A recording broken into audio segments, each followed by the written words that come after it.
today what we're going to talk about is campaign strategies. So I've put up two ads for Joe Biden for president and Donald Trump for president for the 2020 election cycle. Now remember, the primaries are still going on, but this is one of Biden's logos, his campaign strategy print, and here's the same thing with Trump. So we're going to look at how people campaign, how do they advertise, how do they get the American people to vote for them today. So the first thing we're going to look at is this technique called glittering generalities. So these are like general statements. So they're very meaningless. They don't have a plan. It never says how the candidate, the person running for office, is going to accomplish this goal. They're just kind of meaningless statements. Like a good example is like candidate A will bring peace and prosperity. Well, it never says to you how candidate A is going to do that. It just says, hey, if you vote for this person, we're going to have peace and we're going to have prosperity. And it sounds good, and people like that. So people sometimes, it's like a slogan that people can kind of rally around. So most of your print ads are going to have like glittering generalities on them.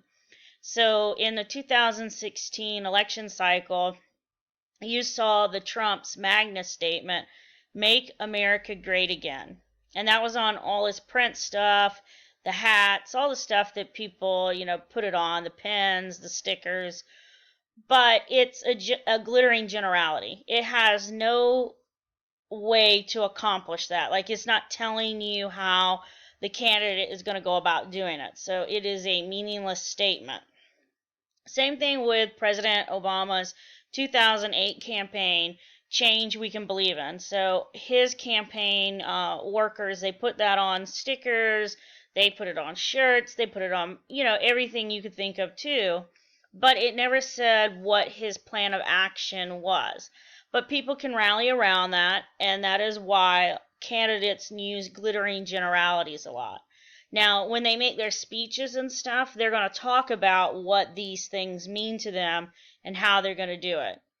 But glittering generalities are just meaningless statements. You typically see them in print ads. You'll see them on commercials where they're just kind of giving you a slogan, okay? The next strategy is what we call a bandwagon strategy. A bandwagon strategy is when everyone is on board, you don't want to kind of get left out. So, for example, think about football teams who suddenly win. For years, you have the New England Patriots really kind of, dominating the Super Bowl. Everybody's a New England Patriot fan. Now that Tom Brady's left, and, not that he's the team, but we'll see. Whoever is the winning team, people are scared to be left out, so they tend to jump on board with whatever is winning. So whatever NFL team is the winning team is kind of the one that you're going to see people on. And it's the same thing with candidates. If people perceive that this candidate, that everybody's voting for them, they vote for them too. So how they use this in strategies like with ads is like polls, the surveys are showing that candidate B is winning, so vote for him or her. A good example of this one in recent times is Bernie Sanders. So in 2016, Bernie Sanders was running in the primary to be the Democrat candidate. Now, he lost to Hillary Clinton, but he did this ad called America. And in the ad, it uses an old, folk song from Simon and Garfunkel.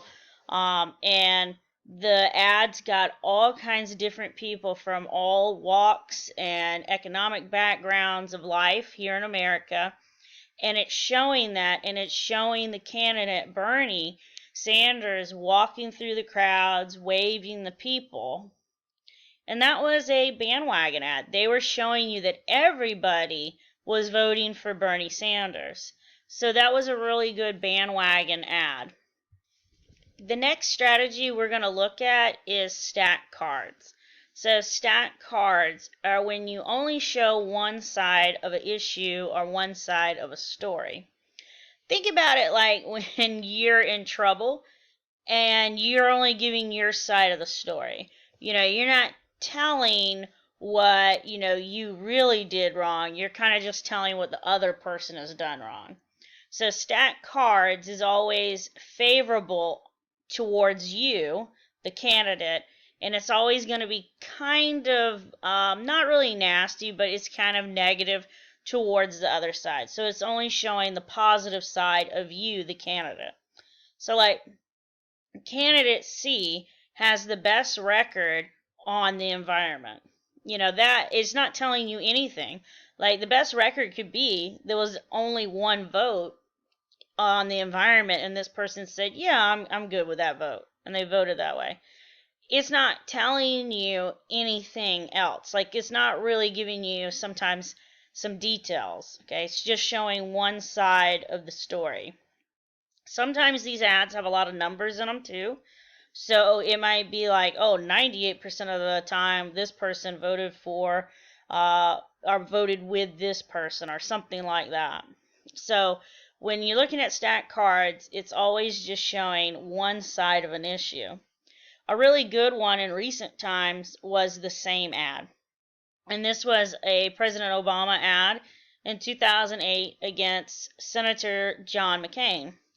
So, and in the ad, what it does is it compares McCain to the president who is leaving, President Bush. Okay, so President Bush had done 2 terms. He's no longer eligible to be president, so the White House is open for the taking. And so in the ad, it shows McCain and Bush all the time, and it shows how McCain votes the same way President Bush voted or viewed the issues the same way President Bush viewed the issues. And so what President Obama's team was trying to do was say, you see, if you want the same thing that we have, sure, go with McCain. But if you want something different, vote for Obama in 2008. So it was only showing one side of the issue, one side of the story.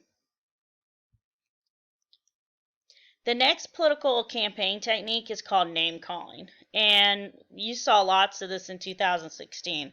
But calling the opponent a horrible name or kind of insulting them.